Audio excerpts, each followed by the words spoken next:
Welcome back to the Speaking and Communicating podcast. I am your host, Roberta. If you are looking to improve your communication skills, both professionally and personally, this is the podcast you should be tuning into.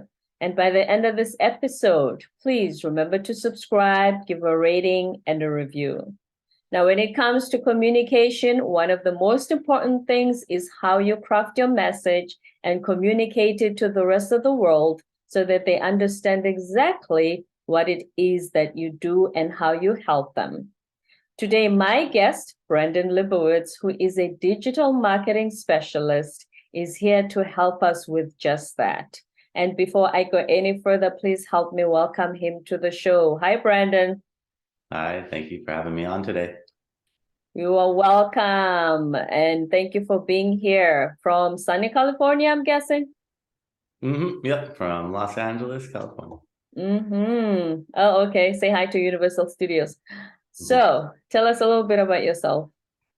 I've been involved with digital.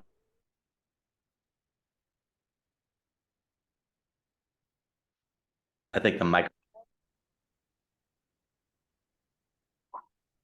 So tell us a little bit about yourself. My name is Brandon Liebowitz, and I've been involved with digital marketing since 2007, helping people get more traffic to their website using different strategies such as search engine optimization, social media marketing, helping out with paid ads, and just trying to help people get more visibility and exposure online. Got my degree in business marketing and just kind of fell into this role back in 2007. Wasn't planning on doing digital marketing, but first job I got out of school said, we want you to help out with digital. And I said, I don't know much about it, but they said, don't worry, we don't know much about it either. We're going to take you to classes, workshops, seminars, and learn alongside with you. And after working there for a few months, just realized everyone's probably going to have a website in the future. And there's a lot of different ways to get traffic, but SEO is just a way to get free traffic. So I really focused on that over the years, trying to tap into that free traffic from Google, working at different advertising agencies as a director of SEO. And before work or after work on my lunch breaks, I would work on my own company and built it up to where I was able to eventually quit my job and focus solely on this, and been doing that ever since. Since 2007, that's before social media became as big as it is today. How did you, like you said, how did you have the foresight to know that, hey, wait a minute, there's going to come a time, because that's 15 years ago. Things have changed a lot in the last 15 years, that there's going to come a time when this is all that everybody's looking for online. I mean, they had Facebook around back then. There's MySpace, there's like Reddit, and all these like social web 2.0 type of sites that were around that were gaining trajectory and projected. And I just thought that everyone's probably gonna have a website in the future and just stick with this digital marketing. Wasn't planning on doing social or any of that stuff. I just thought people are gonna have a website and gotta figure out how to market themselves online.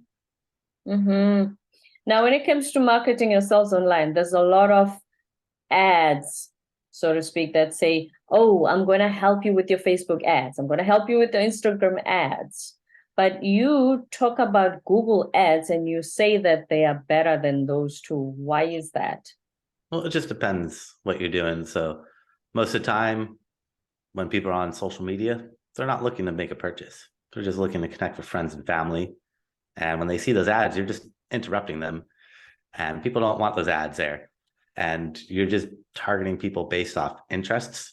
So you could say, oh, someone like, I'm a realtor, I want to find people that just got married that live in this city, but that doesn't mean they want to buy a house. They might want to buy one in the future or in the past, but doesn't mean they want it right now. But on Google, someone's searching homes for sale near me. They're looking right now. They have that intent, that buyer intent, which is the biggest thing, is intent. Social media has no intent. Google has intent where people are looking. And if you want sales, then you want to do Google. If you're just trying to get your name out there and get brand awareness, then social media is great.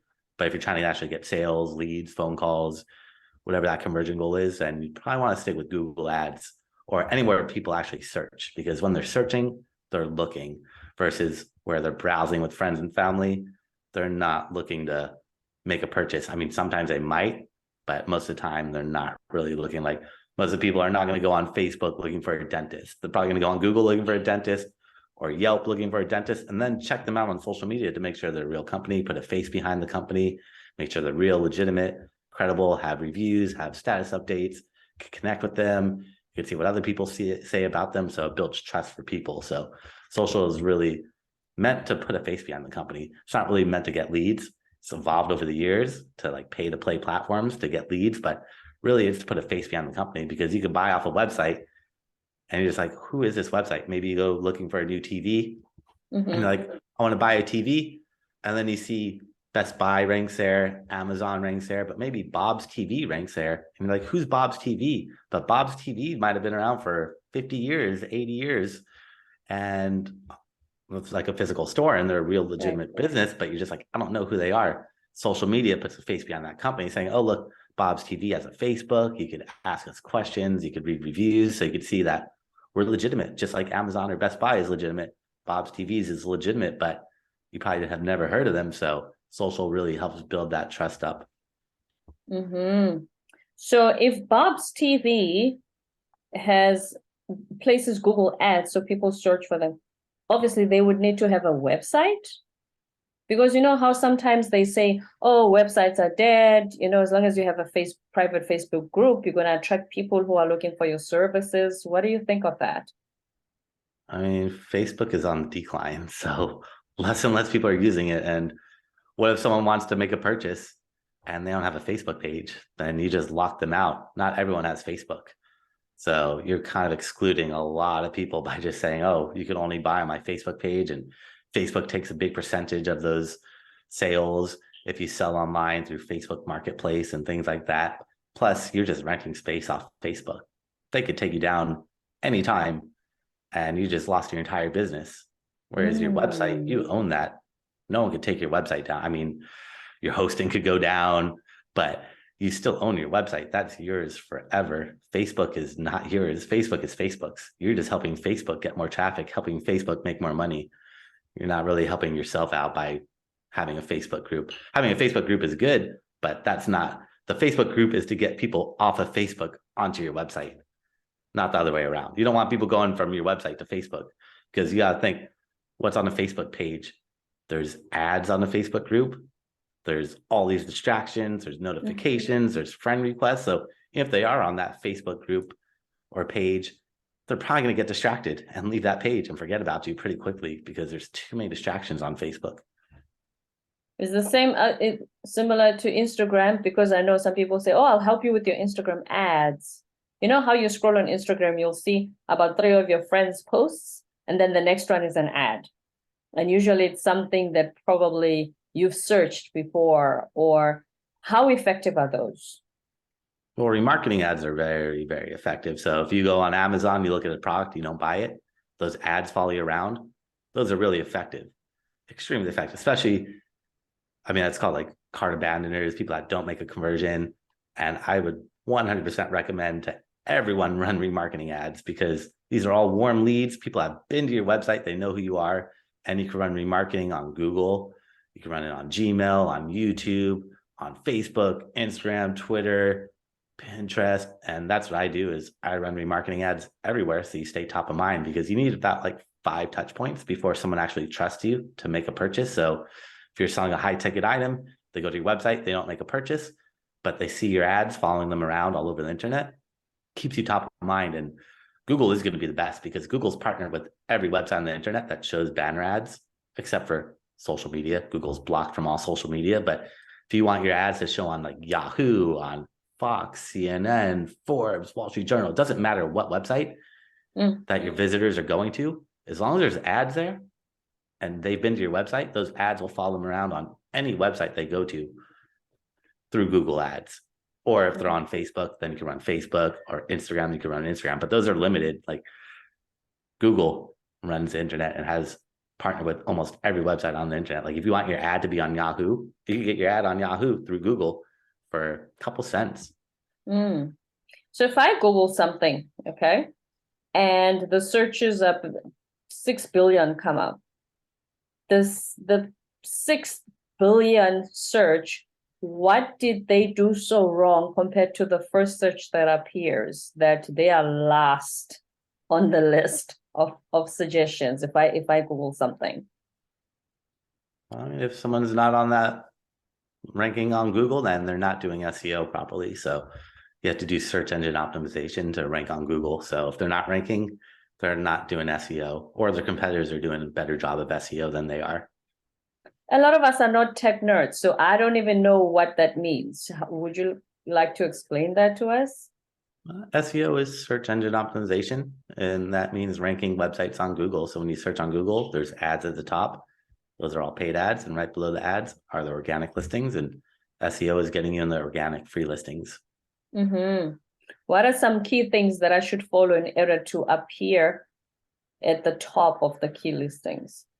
There are over 200 ranking factors to rank on Google, but I would say one of the more important ones is adding more text to your website. The more text you have on every single page on your website, the easier it is for Google to read and understand and know what keywords you're targeting, because they can't read images, they can't read videos, they can't understand audio yet. They're getting better at it, but they need text. The more text, the more they're going to understand and know what you're targeting and be able to rank you for the correct keywords. But you have to have text on every single page on your website, not just the home page, but every page. If you want to rank on Google, needs to have content on it. It's so very important. Speaking of keywords, how will I know that these are the keywords I should use in my website descriptions? Well, you want to do keyword research using tools like the Google Keyword Planner. So you go make a list of keywords that you want to rank for, or that you think you want to rank for, and then you go to the Google Keyword Planner, put them into that tool. It's a free tool from Google, and it'll show you how many people actually search for that keyword every single month. Plus, it'll give you couple hundred other variations of that keyword, synonyms, plurals, variations of it, and it'll show you how many people search for those. So you could go through that list and find out which keywords seem relevant and then incorporate them into your website if they're relevant. But don't take every keyword. You gotta focus on which ones have buyer intent and have a decent amount of search volume. That's going to really help out. Mm-hmm. You spoke earlier about competitors.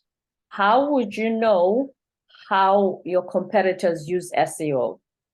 You just search on Google for your keywords. So go to Google, search for your keywords on Google, see who's on that first page of Google, make note of all those websites, skip the ads. The ads are different, but make note of all those websites on that first page of Google. And then using different tools like Ahrefs or Moz or SEMrush, you have to pay for these tools, but they'll show you all of their backlinks. And backlinks are what ranks websites. Backlinks are clickable links from another website that points to yours. So if you're reading an article on the latimes.com and in there it says Brandon Liebowitz, and then you click on that and it goes to my website, I'd be getting a backlink from the latimes.com. So the more websites that talk about you, the more trust Google gives to you and the higher they rank you, because they don't believe you are who you say you are. They don't care what keywords you put on the website. Anyone could build a website nowadays and say, like, I'm a dentist in Los Angeles. Google's like, are you really a dentist? We don't want to send people to your dentist office and find out that you're not there, that that you don't exist. It's a bad user experience. So they want to see that if I'm a dentist, I should be on like WebMD, I should be on Wikipedia, I should be on Yelp, I should be on yellowpages.com, I should be on MapQuest, I should be on Google Maps, Bing Maps, Apple Maps, all these websites. The more websites that you're on, the more trust Google's going to give to you. And then they look at the keywords on your website. But it doesn't work the other way around. Without backlinks, it's pretty much impossible to rank on Google. A lot of people are not aware of the backlinks that you just mentioned. So what can they do if I'm saying, okay, this is the first time I'm creating my website so that I tell people these are my services? Where will I go in order to establish that, wait a minute, I need to list on MapQuest and all of the things that you mentioned? Yeah, that's where you do the competitor research. Search on Google for your competitors or for your keywords. See who's on that first page of Google, make note of all those websites, and then throw them into those different tools like Ahrefs or Moz or SEMrush, and they'll show you all their backlinks. And then one by one, you can start reaching out to those sites, because if they're ranked on that first page of Google, they're doing something right, and it's more than likely because of those backlinks. And if you start building those same or similar backlinks, Google's going to reward you with the same rankings that your competitors are getting. But you have to look at your competitors and use those different tools, Ahrefs, Moz, SEMrush. You just pick one. They're all pretty much the same, but you have to pay for one. So it doesn't matter which one you use, but you just got to pick one, use that, and that's going to let you see everything your competition is doing. Nothing is hidden. I can see everything you're doing. You can see everything I'm doing. Nothing is hidden with digital marketing. And then when it comes to, here's the thing. So if I want people to, drive traffic to my website, as you said. And I write all the keywords. I do all the stuff that you talk about today. How do you have, how when you say dentist near me, let's use the dentist example. And then they show those that are, it's sort of like they show a map, and then they show a few businesses that are within your area, within Los Angeles. They'll share the Los Angeles map, and then they'll show the businesses in there. They list about 5 or 10 of those. 3 maps. Just 3 on the maps. Oh, 3 on the maps. Yeah, and then 10 organic websites, and they might have 4 ads at the top, or 3 or 2 or 1 or 0. The ads are kind of random. They might have 3 ads at the bottom, or 2 or 1 or 0, but in between those are the 10 organic results, the websites. There'll be maps, but there'll only be 3 listings on the maps, maybe 4 if they show an ad. Then did those listings pay for that space to show up when you say near me, or is it all organic? If it says ad, they're paying. If it doesn't say ad, then it's organic. Okay. But it's not going to be all ads. If Google is all ads, no one would go on Google. Everyone would just be like, I'm going on Bing or Yahoo or DuckDuckGo, because no one wants to see a page full of ads. So there'll be a couple of ads, and then there'll be a lot of organic results, because they can't just have a page full of ads. That's a bad user experience, and nobody wants to go on a website that's just full of ads. You're going to be like, nope, I'm going on another website that's unbiased, because I don't want to seeing what people are paying for.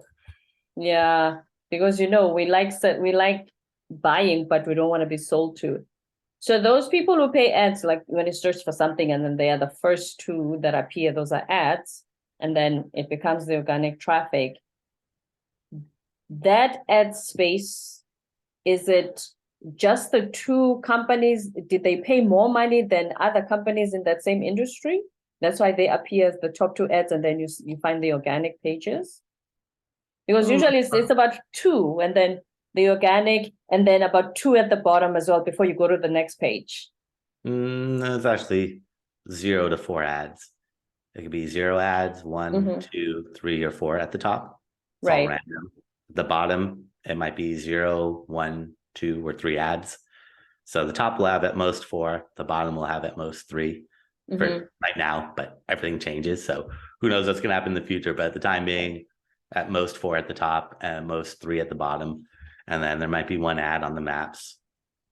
So does that mean if you are the top before even the organic traffic, you have paid, how is the payment? Is it you pay more, you're going to appear first? Or is it universal fees? It gets kind of complicated. So it's whoever pays the most, but also they look at ad relevancy, click-through rate, user experience, and landing page. So if you say you'll pay $5 and I'll pay $5.10, usually I'd rank higher. But if your website's more optimized, then Google's going to say, okay, you're paying $5. We're going to rank you because you're more optimized. Even though I'm willing to pay more, Google wants to show who's more optimized. So you have to have some optimization, making sure your keywords are in the ad, in the URL, in the text, on the landing page. Make sure you have a good click-through rate. All that goes into it. So they have their algorithm. It's not just whoever spends the most. It's a bunch of other variables that go into their algorithm for the paid ads. Algorithm, a word that a lot of us non-tech people are so afraid of.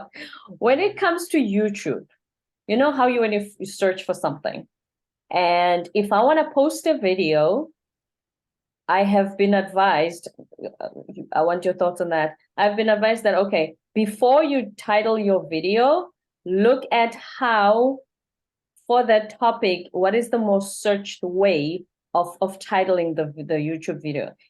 Instead of saying how to be a great public speaker, it could be how to be a good public speaker. That could be at the top of the search. So I must change my video and title it like that, like the first thing that appeared. What do you think of that? Oh yeah, definitely. You want to do keyword research. You have to always do keyword research. You don't want to just throw keywords in there thinking those are the best. You need to do keyword research through like the Google Keyword Planner for SEO, or YouTube has a keyword research tool for YouTube. So definitely spy on your competitors, research your competitors, analyze them, and then take those keywords, throw them into the different tools to see how many people actually search for that keyword every single month. because just because they're ranked up there doesn't necessarily mean it's the best keyword. It Mm. probably is, but it doesn't mean it. That's where you got to do your own research and due diligence to make sure it actually is a good keyword. Okay. And on Instagram, you have hashtags. Here's the perception some of us have. If I hashtag the word communication, it's going to show communication skills, communicate, and all the suggestions, and it will show how many people search for that word on Instagram. Do I pick the one with the highest search numbers as a hashtag? Because that's what we do. Definitely not. You have to go after intent. A lot of people throw like Throwback Thursday, Motivational Monday, all that stuff, but that doesn't mean anything. Or like one word hashtags are really bad. Like communication, what does that mean? It can mean a ton of different things, but communication skills, that means they're looking to improve the communication skills. They actually want to use or learn more about what you're doing, but communication can mean so many things. You have to think about intent behind those searches. If it's just one word, those are the worst keywords. You never want to use a one word or hashtag. Don't want to use one word, 2 or more words, long tail keywords or long tail hashtags. Less people are using it, but the people using it have intent. Like I could use a hashtag SEO. It's good, but what does that mean? It could mean like, what is SEO? How do I do SEO? It means so many different things, but if I'm doing SEO classes, I want to put like SEO class, SEO classes, SEO courses, SEO training. Less people are going to be using them, but the people looking for that actually want to learn more and take my classes. So it's all about intent. You don't want to just rank for any keyword just to get traffic or just get followers, because that's not going to do anything. You want people to actually make a purchase. That's the ultimate goal. Getting followers is good, but that doesn't result in sales. Getting traffic to your website is good, but if they're not buying, that doesn't do any good for you. You have to have targeted people that have intent. I have been doing this all wrong.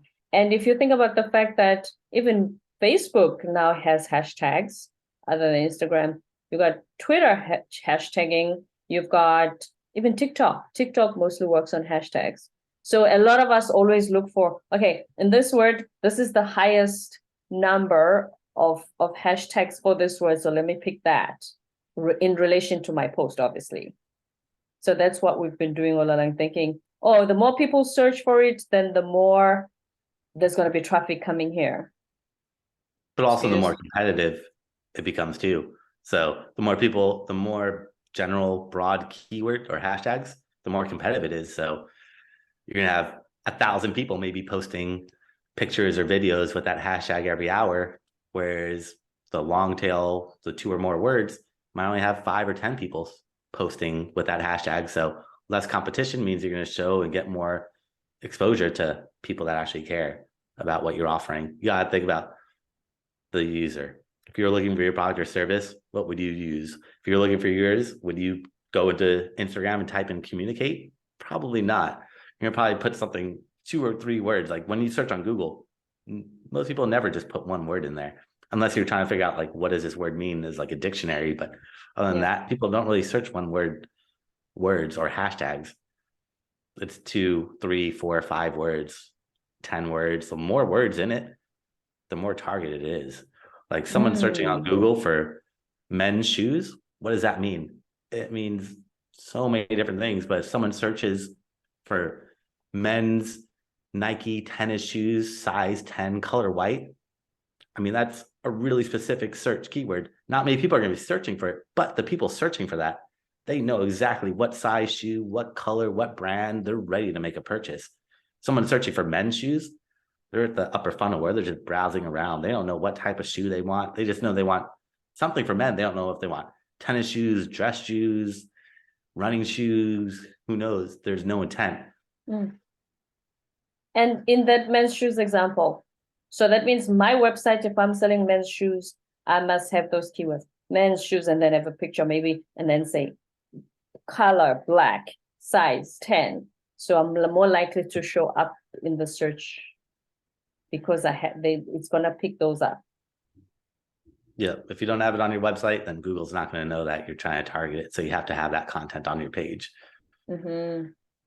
Okay. What other advice can you give us? I've been doing this all wrong. What other what other advice can you give someone who has a website?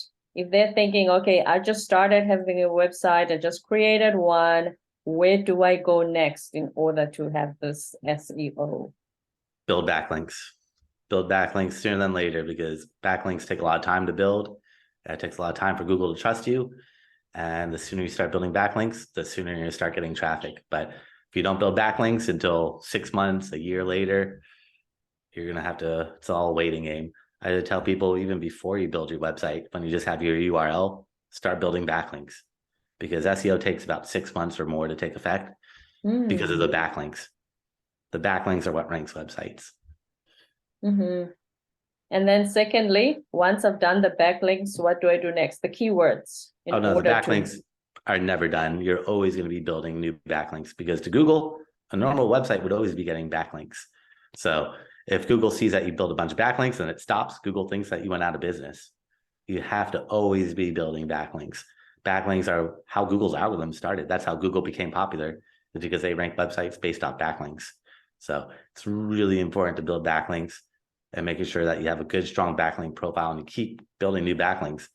And then you have to optimize your website, because once you get Google to trust you, they're going to look at the keywords on your website to figure out what keywords to rank you for. So that's where you got to have the keywords and all the technical kind of coding places on your website, which is a little technical. I don't know how technical you want to get. But if you add content, just text to your website, that's easy enough without having to go into the coding and change like a title tag or meta description or schema or alt tags or site maps and all those really technical things, which help out. But the content, the text on the page is so very important. If you just have a bunch of images, Google is going to struggle. They can't really read images. They need you to supply them with text. Mm-hmm. I know you wanted to talk a lot more about Google, but can I ask you a Twitter question? Yeah. I have been advised that if I post my tweet and I write something and then I pick the hashtag, one of the extra hashtags I should have, even though it's not related to my tweet, is one of the ones that are currently trending. Is that true? No, that is the worst idea ever, because what if like the president is trending all the time? So you could put the president in there, and what's that going to get you? A bunch of random people that are looking for the president. But I mean, unless you're selling something that's trending, great. But if you're not selling something that's trending, then putting hashtags that have no relevancy is going to get you followers that have no interest in your product or service. Remember, you want to get sales. Traffic and followers don't do anything. You want sales, and you need to find people that want to use your product or service.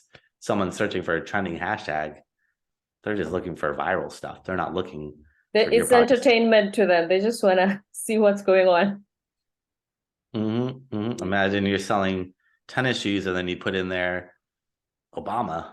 It's gonna be like, why did you put Obama? Oh, today the view was trending. So you're looking for men's shoes. You're a guy, and then hashtag the view, which is a woman's talk show, which has zero relevance to you. Well, I've never met a man who watches the view, but so you put your stuff, your communication skills, and all of that, and then they said I must write somebody advised me to write the trending hashtag, so I write the view, and therefore it's just not. It didn't make sense to me, but I thought, hey, I'm not a techie. Maybe this person knows what they're doing. And it sounds like they might unfortunately not know what they're doing, because you have to think about the user. Ultimately, take a step back and pretend, if you're looking for your product or service, does this make sense? If not, don't do it. Yeah. What last word of wisdom would you give to us when it comes to SEO? Like I said, especially a lot of our listeners are not, even though they're just not the kind of techies that I feel like what you were explaining to, they have reached that level of sophistication. Just to be patient. It takes time with digital marketing and SEO and everything, especially SEO takes time. So be patient. Don't expect immediate results. If you want immediate traction, run paid ads. That will get you traffic right away. But SEO is more of a long-term play where it's going to get you traffic indefinitely, but it takes time to get up there. So a lot of people get discouraged when they don't see those rankings coming in. And I always tell people, just be patient, keep working it. And over time, you're going to slowly start seeing yourself moving up getting more traffic and getting more traffic, but it's not immediate. It does take time. Words of wisdom from Brandon Liebowitz, the digital marketing specialist. Thank you so much, Brandon, for being here today. Well, thank you for having me on. And I did create a special gift for all your listeners if they want to check We out. love special gifts.